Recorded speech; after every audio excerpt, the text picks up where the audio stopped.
Agora, então, passamos a palavra ao professor doutor Jorge Abud, me desculpe pela pronúncia errada da outra vez que eu falei o seu nome, que é professor de Processo Civil do mestrado e doutorado em Direito da FADISP, que vai palestrar sobre o tema O Direito perante a Complexidade Social da Decisão, a Proceduralização. Bom, pessoal, bom dia. Primeiro, dizer a satisfação de voltar para o Rio de Janeiro, participar de um evento com essa temática, ao lado de grandes nomes. Então, cumprimentar o professor Alberto, a desembargadora Luísa, o desembargador Antônio Carlos e todos vocês na figura de um grande jurista que eu admiro muito, sou leitor, o desembargador Alexandre Câmara, sempre um prazer estar ao lado dele, qualquer evento acadêmico, seja banca, seja palestra, enfim, ele sabe da admiração que eu tenho por ele.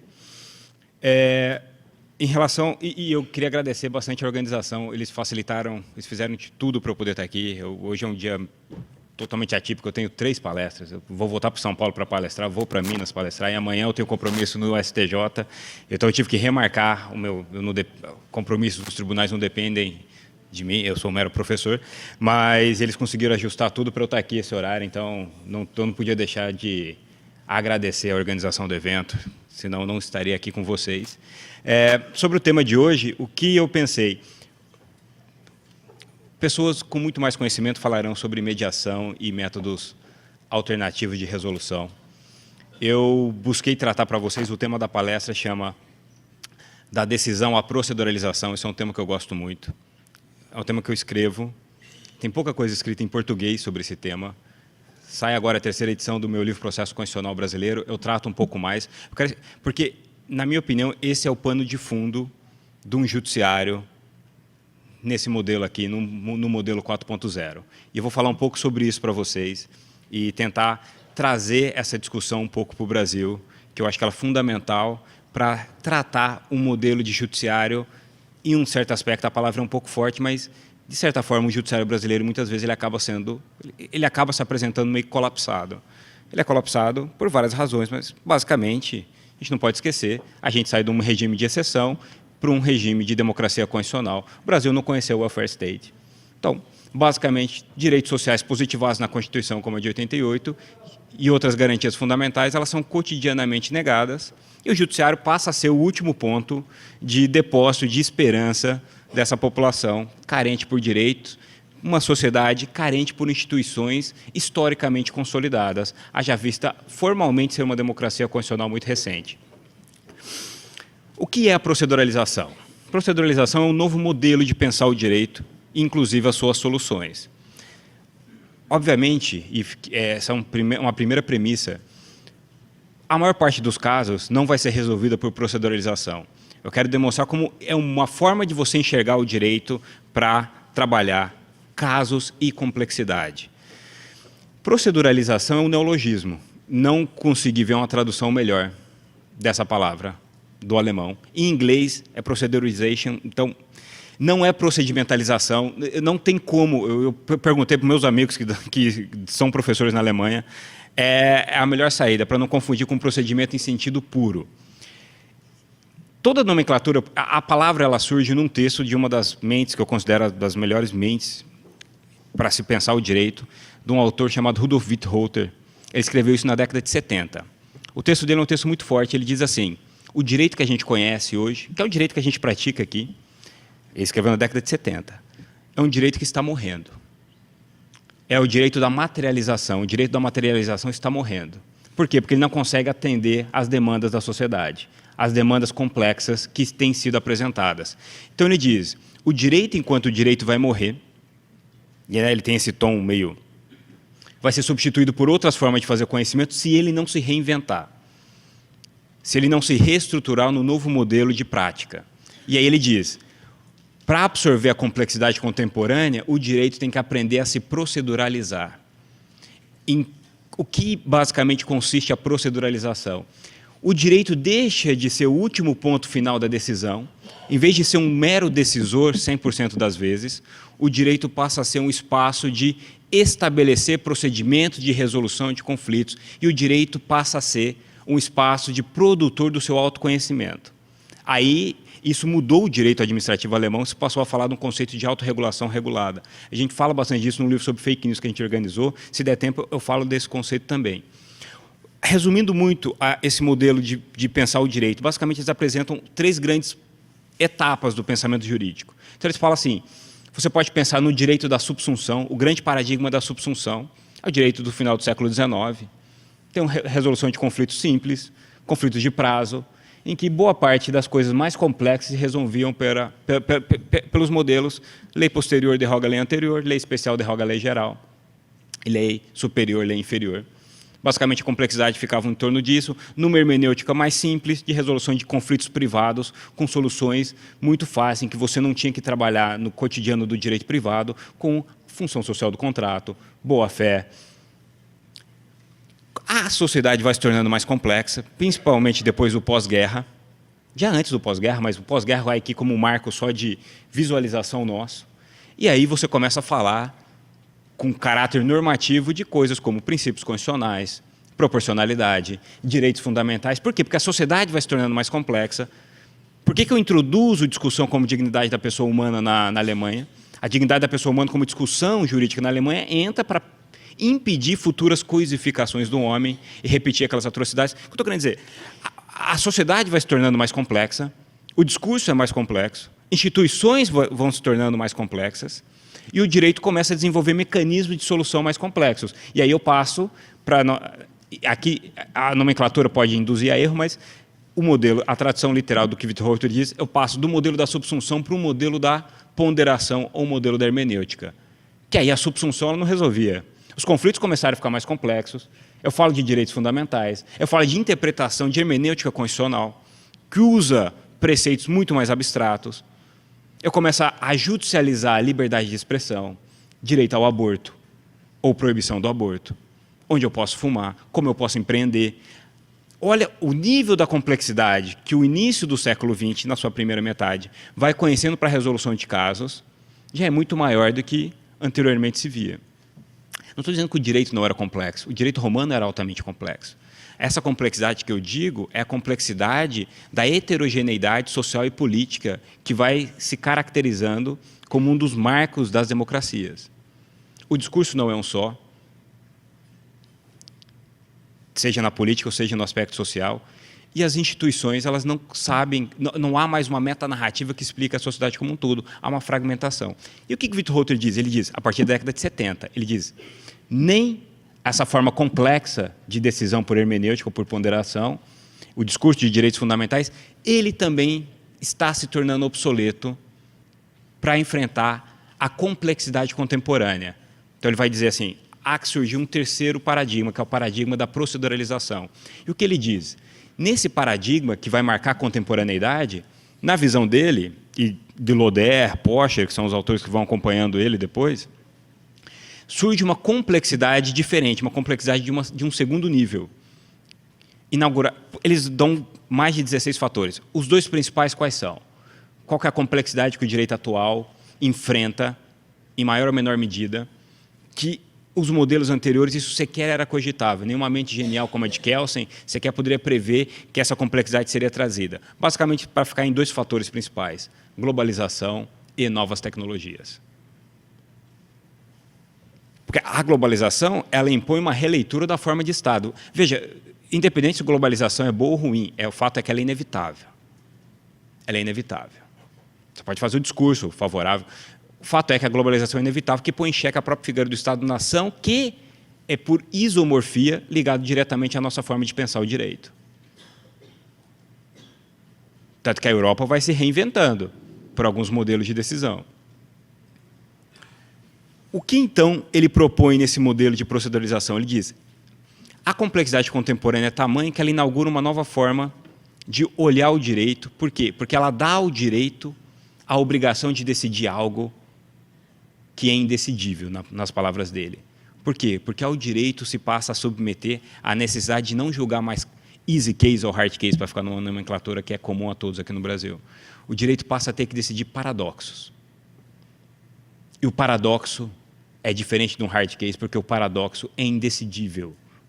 Paradoxo é um problema que você não resolve por uma decisão judicial.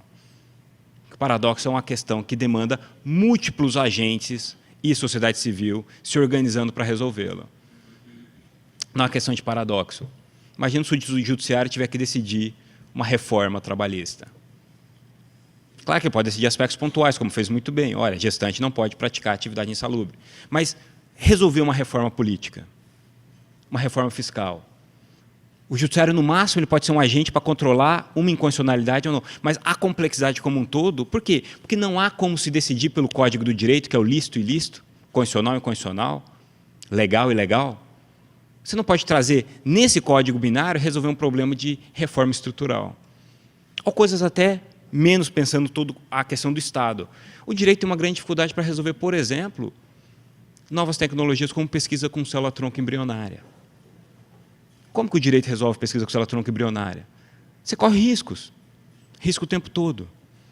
Como que o direito vai, por meio de decisão judicial, resolver o problema de fake news? Ou de dados e privacidade? Ou nanotecnologia, que é um problema recente? Novas tecnologias, elas se confirmam ou se invalidam cotidianamente. Logo, o conhecimento, ele é posto em xeque dia a dia com nova descoberta científica. E aí, a forma do judiciário decidir, ela tem alguns problemas para o paradoxo. Basicamente, vamos resumir em 3 aqui na nossa fala para eu não me alongar. Ela tem 3 problemas fundamentais. Um é o fato de ser paradoxo, e decisões não estruturam reformas e paradoxos. Decisão resolve problema de conflito, problemas pontuais. Só que, ao todo o tempo, a gente manda o judiciário resolver problemas de paradoxo. E vai ver, isso volta. Isso volta. O Supremo interferiu várias vezes em reforma política. Isso voltou. O Supremo julgou inconstitucional a cláusula de barreira. O próprio Supremo hoje reconhece como foi errado. O Supremo disse, empresas não podem financiar campanhas. Isso voltou. Voltou o problema para o Supremo. Porque você não vê a consequência final como estrutura. Você resolve enquanto decisão. Então, a primeira questão é o paradoxo. Você não decide isso. Então, a primeira questão, os americanos falam muito isso, uma posição de humildade do judiciário. Nem tudo que é judicializado pode ser decidido. Né? Na nomenclatura americana, você vai falar de self-restraint, você vai falar de outras... Mas, no Brasil, isso falta um pouco. Principalmente para tribunais superiores, às vezes. Às vezes, a lei é ruim, ela não é uma lei inconstitucional. Você devolve isso. Às vezes, você judicializou algo que não é direito. Nem tudo que é direito à felicidade. Talvez eu tenha que devolver com uma não resposta. Até para criar aquilo que o judiciário não pode decidir. Esse é o primeiro ponto. O segundo ponto.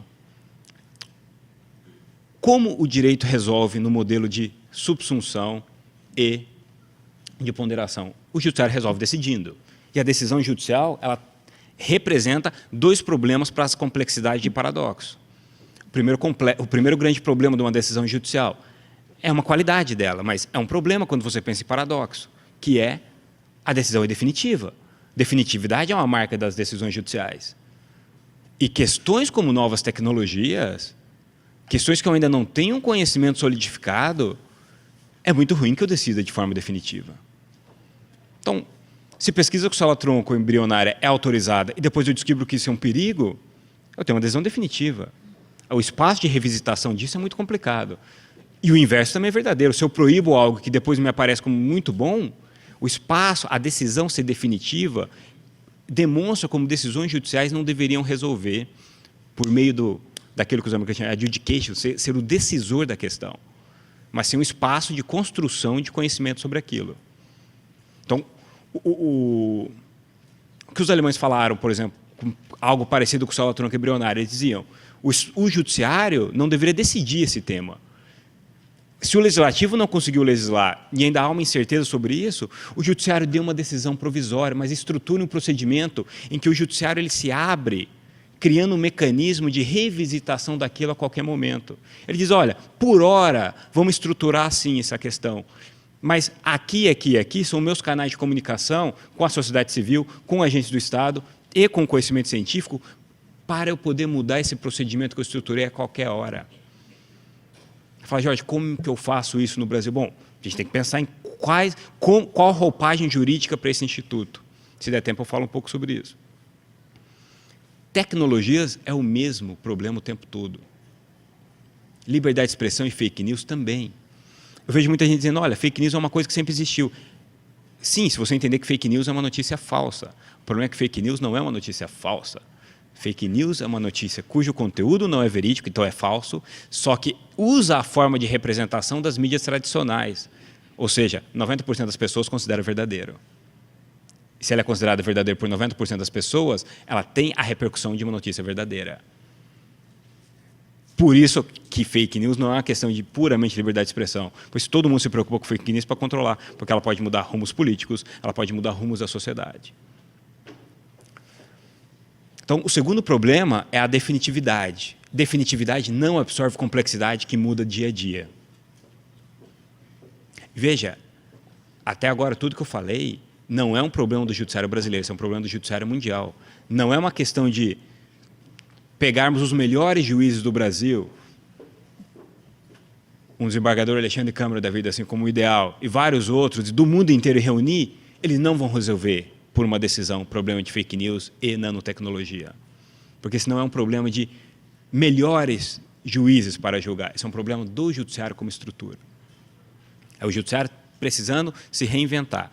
Então, eu falei do paradoxo, falei da definitividade e um terceiro item para destacar para vocês. Paradoxos normalmente envolvem uma visão multifacetada do problema. Logo, o que eu quero dizer com isso? Setores da sociedade defendem coisas diferentes, visões diferentes. Por quê? Por uma ideologia, por visões políticas, por diversas razões, por interesses econômicos. E eu estou dizendo, não estou falando dos ilegítimos, estou falando dos legítimos. Estou falando totalmente dos legítimos. Uma reforma política no Brasil. É válido quem vai defender um semipresidencialismo e quem defender um parlamentarismo. São debates ideológicos, políticos, que tem que ser feito. Agora, qual que é o problema de levar paradoxos, que naturalmente é multifacetado, ele tem diversos pontos de vista em conflito, para uma resolução pelo judiciário? Quando eu resolvo isso pelo judiciário, e não pelo espaço regulatório, legislativo e executivo, a decisão judicial, ela naturalmente tem o seu código. Qual que é o código da decisão?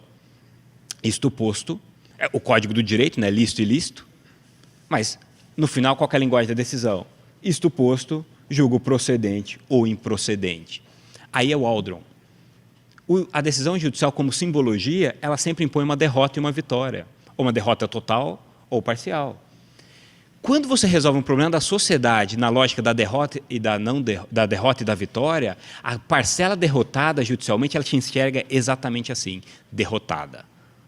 Quando você resolve num conflito por procedimento no meio do termo do legislativo, você vai conseguindo algumas mudanças daquilo que seria o ideal para uma visão, vai sendo temperado com outra, você fala, não prevaleci, mas consegui alguma coisa do ponto de vista do legislativo. Na decisão, é imposto via vitória ou derrota. A parcela que não se considera contemplada, ela se considera derrotada. E derrota numa democracia gera algo muito perigoso, gera ressentimento.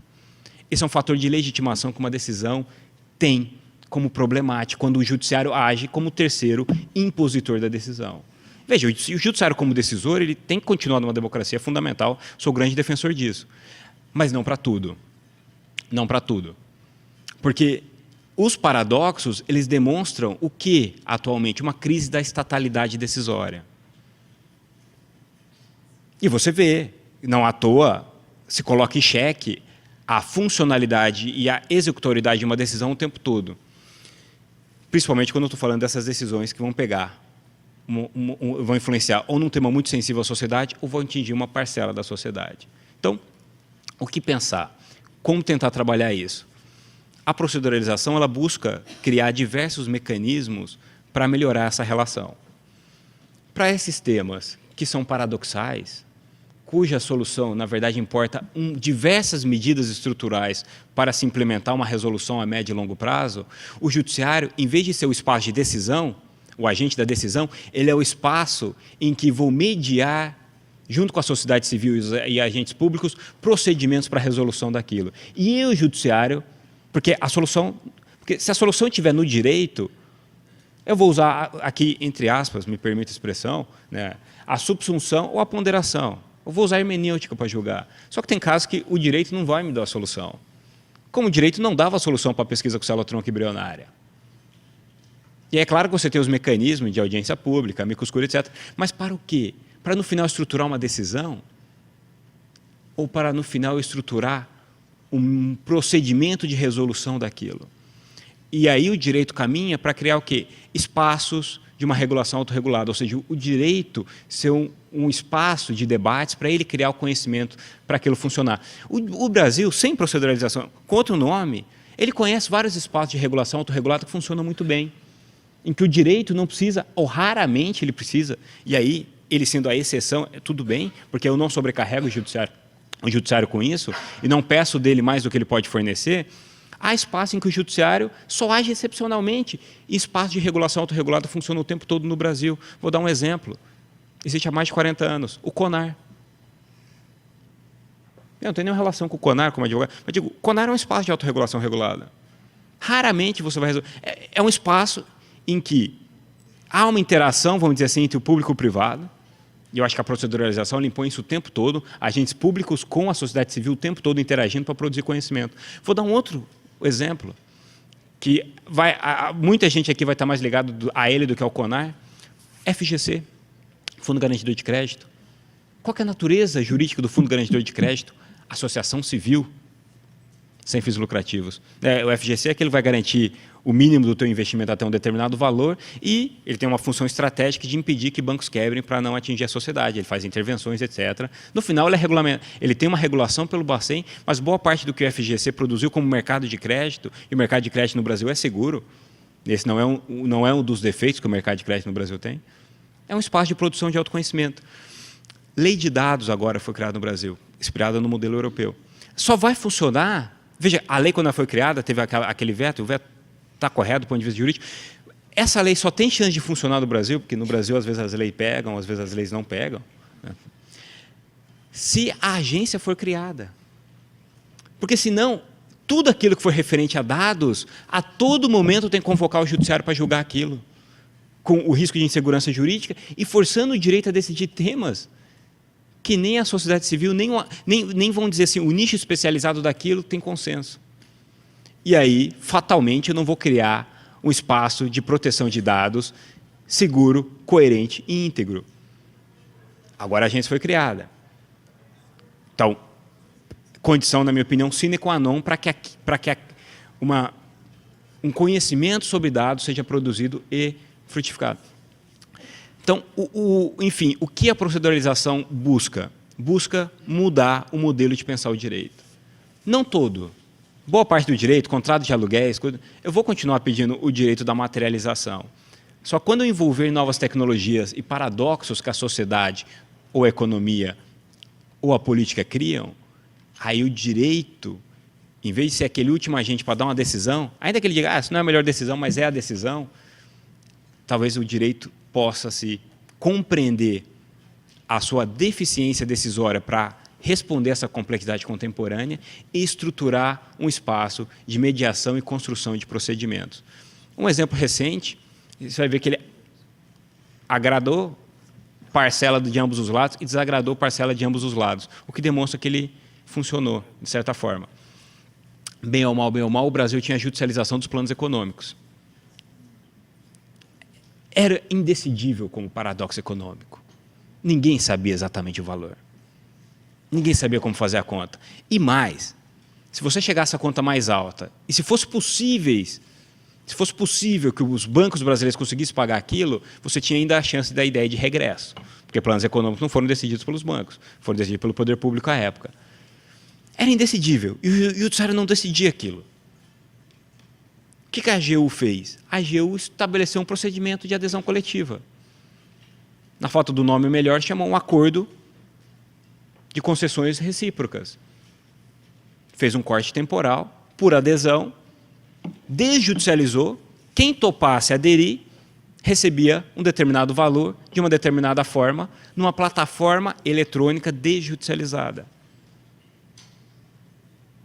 É um acordo que participaram representantes dos consumidores, a AGU foi como pano de fundo, o Judiciário chancelou homologando esse acordo em ADPF, recurso extraordinário, depois no STJ, e o Banco Central como interveniente. Se foi o melhor ou não, isso o tempo vai dizer. Mas, como exemplo, eu acho muito pertinente de dar para resolver coisas complexas da sociedade por um procedimento. E se estabeleceu procedimentos de liquidação, por meio desse acordo, de titularização de apresentação de seus créditos, forma de cálculo, e tirou toda aquela massa do judiciário. A cobrança é totalmente desjudicializada. Esse é um exemplo, e eu acho um exemplo até, vamos dizer assim, de um tema que juridicamente pode ser até considerado mais simples perto do que a proceduralização busca responder. Enfim, qual que era a minha intenção? Minha intenção era demonstrar que se fala muito de mediação, mas talvez até antes de falar de mediação e essas formas, métodos de resolução extrajudicial, talvez a gente possa, junto com eles, pensar num novo modelo de trabalhar o direito e um novo modelo de estruturar procedimentos antes das decisões. Talvez soluções venham melhor estabelecendo procedimentos para alguns casos do que mediante decisão judicial. Não sei se vocês gostaram de ouvir, eu gostei muito de falar para vocês. Muito obrigado.